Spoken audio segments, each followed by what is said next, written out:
Will you pray with me? Gracious and loving God, God of the beautiful sunrise, the bright blue sky, God of green trees and fall leaves, God of new beginnings and new creations in our midst. We are so grateful for the time that we have to be together this morning, to journey together, to sit, breathe, and live together. And in this time together, may the words of my mouth and meditations of all of our hearts be pleasing to you, O Lord, our rock and our Redeemer. Amen. I was on the phone this week with Bill Harrison and Nancy, and Bill asked, Thomas, do you use the lectionary? And I said, there's no reason to lie. In full transparency, I do not. Mostly because I have found the lectionary to be a bit restrictive for the ways I often feel called to preach. Case in point, the shape and direction of this conversation changed pretty quickly over the past 48 hours, and I'm not sure that sticking with Luke would have made all these pieces fit together. I've been really preoccupied with the notion of welcome lately. This is partly because I am still new, and the words that I have most often heard from all of you are, welcome. I'm glad you're here. It's also because part of my responsibilities as associate minister include children, youth, and family faith formation, and also technology, and also outreach, and pastoral care. So quite literally, I think that my job is to explore ways to strengthen and help illustrate our sense of welcome here at Central. So with a creative departure from our lectionary, I thought who better to engage with than Paul. And much like Paul's writing, I imagine many of you might have a very clear-cut, little room for nuance position on him. Nonetheless, part of the story of our faith, part of the work of encountering and engaging with that is to touch the whole story, even the parts, the people, and the authors whom we might not like. With that said, this part of Corinthians is a bit awkward as an entry point. The preceding verses are where Paul establishes his authority and discusses the current issues in the church gathered at Corinth, namely disagreements about whose teachings and theology they might follow and how they would live and act as a church. But Paul, I think in a truly Paulian fashion, after naming all of those things, cuts right to the heart of this and says, consider your own call. Not a question, but a directive. Consider your own call. And also, you're not that wise, not that powerful, and not that noble either. Paul clearly wanted to have an actual conversation here. But I think that the next verse makes more clear what Paul means. And that's that God doesn't actually need the wisest, the most powerful, or the most noble among us to carry out God's will and God's work. Because what Paul is saying between the lines of these verses is that community is our call. And infighting, rancor, and division only make that call more difficult. And it's here where the thoughts of welcome, I think, best come into play. You cannot create a community without a welcome. Right here at Central, our order of worship tells you on the very first page, no matter who you are or where you are on life's journey, you are welcome here. At Old South Church in Boston, the sanctuary door is engraved with the statement, "Behold, I set before you an open door." And then in their order of worship, at the very top, is a big, bold letters, warning. To enter into the life of this people of God is to encounter God's soul-challenging, life-changing, radicalizing love. Do you enter? Do you dare? And then, too, our call to worship this morning is an adaptation of the affirmation of community at First Congregational Church in Memphis. I'll be honest, in my 4 years in Memphis, I went to this church maybe 10 times. But they say that affirmation every single Sunday. And even now, 4 years removed, again, only having attended 10 times, its language, its mission, its values, its ideals, they're ingrained in me, and so I brought them to you. And I encourage you to look up the longer version of that affirmation when you have the time. But it's not just the ways that our churches themselves say, welcome, we want you here. It's also our liturgy. Our baptismal liturgy includes words of welcome and commitment. There's a moment, right, where after the minister has taken vows from parents and godparents, they turn towards the entire congregation. And in this moment, they might lift up the child. They might spin them around in a circle so the kid can see all the other faces in that room with them. And they turn back to the congregation, and they ask a very simple, very clear, but very big question.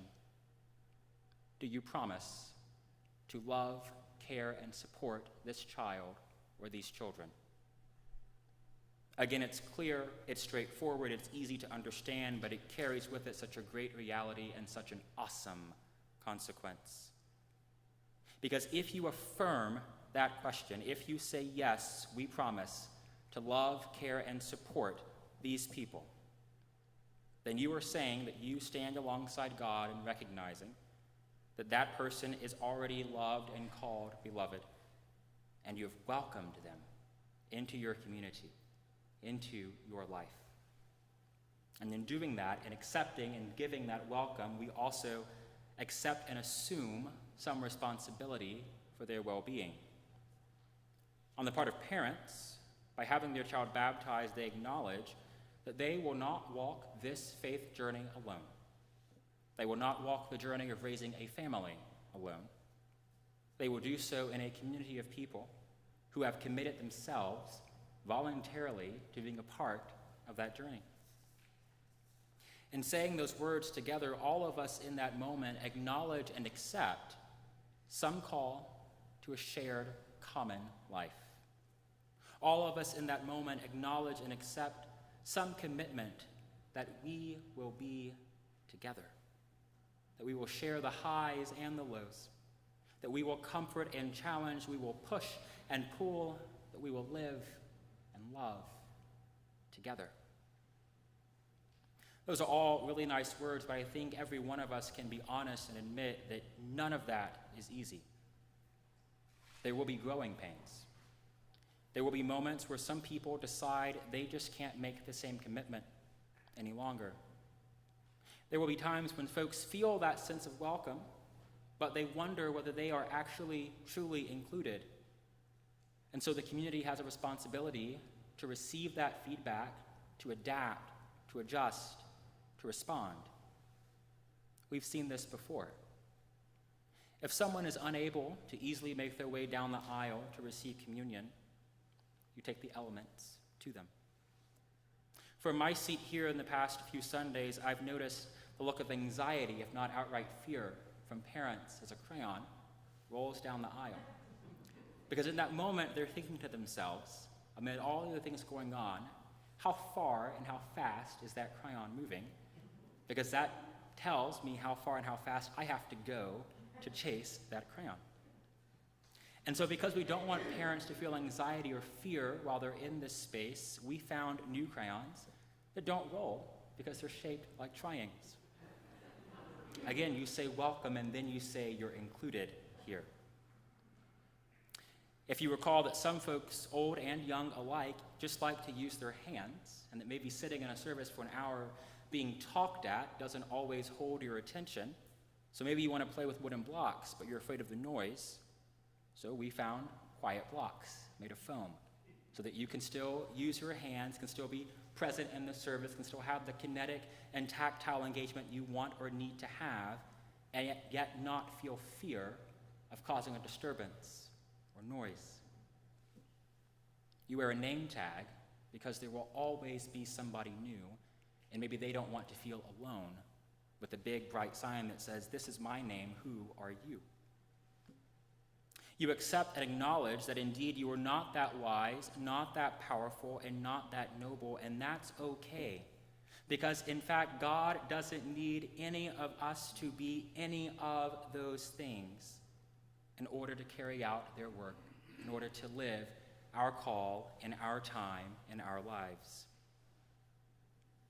I think Paul is right here. God will use what is foolish to shame the wise. What is weak to shake the strong, what is low and unwanted to tear down everything that stands. My siblings, if our call is to follow in the way of Christ, to be in community, then yes, that means we have to say welcome, but we also have to commit ourselves to a radical way of living this life. We have to lay down those things that hinder the development of community. And sometimes we have to be okay not knowing everything or accepting that there really are things that go beyond our own understanding. Sometimes we have to be okay looking foolish. Foolish even in the eyes of other Christians, if only because it might allow us to create a more extravagant welcome. Sometimes we have to admit that we aren't the strongest person in the room, if only because acknowledging that we have a weakness of some kind, of some sort, means that someone else will come along to help us carry that burden, shoulder that load. And I think, too, we have to admit that standing atop the socioeconomic ladder, chasing accolades and degrees from big institutions, that may not be the best place from where we can best be and embrace the rest of God's creation. My sermon title this morning was a question: what happens after welcome? I think the answer is this: what happens after welcome is community. You make intentional choices about who and how you are in the space you're in. You step up, and sometimes you step back. You recognize when you've talked just a bit too much, and so you leave room for others to speak. You notice that your pace is a bit too fast, and so you pause, you slow down, because you know that together you will catch up with the fastest. You listen more closely with the intent to understand, not just to respond. You look out at somebody or some bodies and you say, I can't fully explain this, but you and I are going to be on a journey together. You and I are going to walk this life side by side. We will care for each other. We will support each other. We will love each other. We will proudly and happily say, no matter who you are nor where you are on life's journey, you are welcome here. And we'll get to work, forming and reforming our community, answering our call. So that when folks ask what happens here, when we boast about the community that we have formed here, we're not doing it for the sake of saying, look at us and how great we are. But we're saying it because we have heard an awesome call. We've responded to that call, and when we're boasting, we are boasting in the Lord.